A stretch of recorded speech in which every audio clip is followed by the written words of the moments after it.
Welcome everyone to another episode of Retro Wrestling Reviews. Fredo Esparza here, and this week we look back at Mid-Atlantic Championship Wrestling's January 2nd, 1982 episode. Before we get to the review, be sure to click that subscribe button. We'll have more wrestling show reviews as well as the Lucha World podcast and other content available on this channel. This episode of Mid-Atlantic Championship Wrestling was taped on December 30th, 1981 at the WPCQ TV studios in Charlotte, North Carolina. Bob Cotto and David Crockett are on commentary. They announced that fans will decide who contributed the most to Mid-Atlantic Championship Wrestling in 1981. They will have fans write in and will award the winning wrestler, something that they will later announce more info on. The first match on the show is Jake the Snake Roberts and Jay Youngblood beating Chris Markoff and Mike Miller after Roberts catches Miller with a knee lift and gets the pin. This was a competitive tag match with Markoff and Miller getting in some offense and using their size at times during the match. Lots of quick tags from Roberts and Youngblood. Youngblood used the chops quite a bit when fighting back in this match. Youngblood ended up catching Miller with a double chop and then tagged Roberts in, who caught Miller with the knee lift for the win. That's then followed by Roddy Piper, who shows up to talk to Bob Cotto. He talks about how fans are going to write in to vote on who contributed the most in 1981. Piper buries everyone, including Ric Flair. He talks about how he held the NWA TV U.S. Mid-Atlantic Heavyweight titles in 1981. He asks if the fans have enough guts to swallow their pride and vote for him. He says that he might have a big mouth, but he's perfect in so many other ways. That's then followed by the next match, which is Ivan Koloff beating Ron Sexton and retaining his Mid-Atlantic TV title after he climbed to the top rope and placed his knee on Sexton's head and then drove his head down to the mat and got the pin. This was mostly Koloff just beating up on Sexton throughout. Koloff dominated this match. Very little offense from Sexton.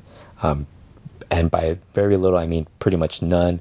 That is then followed by promos for upcoming shows. Super Destroyer talked about his match against Jay Youngblood, where if Super D loses, he will unmask, but if Youngblood loses, he must leave town.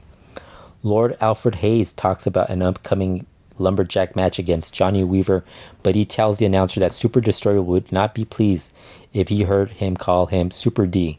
Ivan Koloff talked about defending the TV title against Jimmy Valiant, and he complains that Valiant always breaks the rules. That's then followed by Ray Stevens beating Tony Russo after a pile driver. This was a short match despite Russo getting in a little bit of offense.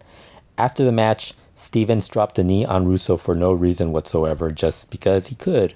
That's then followed by Jake the Snake Roberts joining Bob Cotto and for an interview, and he says he spent the holidays with his family. He talks about a hog at the family farm and said the hog reminds him of Ole Anderson. Blackjack Mulligan Jr. talks about chasing after Sgt Slaughter for the U.S. title. He says Slaughter is getting scared. Ray Stevens still has the NWA World Tag Team title belt that he took from the Andersons. He says the only way Ole can take the belt from him is to go through him, and gives credit to Ole for being a tough man, but he vows to put an end to Ole Anderson. Blackjack Mulligan Jr. is in the next match as he beats Bill White after a bulldog for the pin. Sgt Slaughter shows up ringside during the match. He heads over to the commentary area and says he's tired of Blackjack Mulligan Sr. getting upset at everyone who slaps his kid around because he plans on doing it too. Mulligan Jr. controls most of the match while Sgt Slaughter continues to talk. This time Sgt Slaughter then claims that Mulligan Jr. quit numerous times while he had him in the Cobra Clutch the previous week. They have a stare down as Slaughter leaves when Jr. won the match. That's then followed by more promos for upcoming shows as Johnny Weaver talks about his lumberjack match against Lord Alfred Hayes.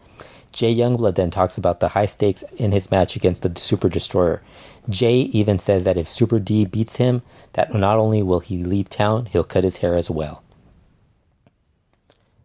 That's then followed by the final match on the show, which is Sgt Slaughter and Private Jim Nelson beating Terry Taylor and Mike Davis after Slaughter used the Cobra Clutch on Davis.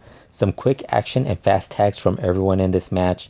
Taylor looked good in this match. Davis gets hit by a clothesline from Nelson, and that leads to Sgt Slaughter getting him in the Cobra Clutch. Probably one of the better matches on this show. Ivan Koloff then joins Bob Cotto for an interview. He talks about the uprising against his country and doesn't understand why others don't just give in to how much better his country and he is. Ole and Gene Anderson vow to take back the tag title that Ray Stevens took from them. Ole says that Sandy Scott is always threatening fines and suspensions, but he vows that he'll get Stevens in the ring. He wants Stevens to give back the title belt. I thought this was just an okay show, with most of the matches just being okay. The best match was probably the opening tag match with Roberts and Youngblood. The main event also had its moments because of there was actually some really good talent in that match, but it was pretty short. For the most part, most of the matches were very short. The best thing on the show is really the Roddy Piper promo. I thought that was excellent. Really, you just see Piper, how great he is. One of the cool things is that he's all over. In 1982, not only is he in Mid-Atlantic Championship Wrestling shows, but he's also in Georgia Championship Wrestling, and he's just a great talker, and he's just really a great personality, great character on these shows. Definitely, if you're gonna want to watch anything, as far as anything from 1982, Roddy Piper interviews have to be high up there of things to watch from that year. That's it for this review. Be sure to subscribe to the Retro Wrestling YouTube channel, and we'll be back again soon with more reviews.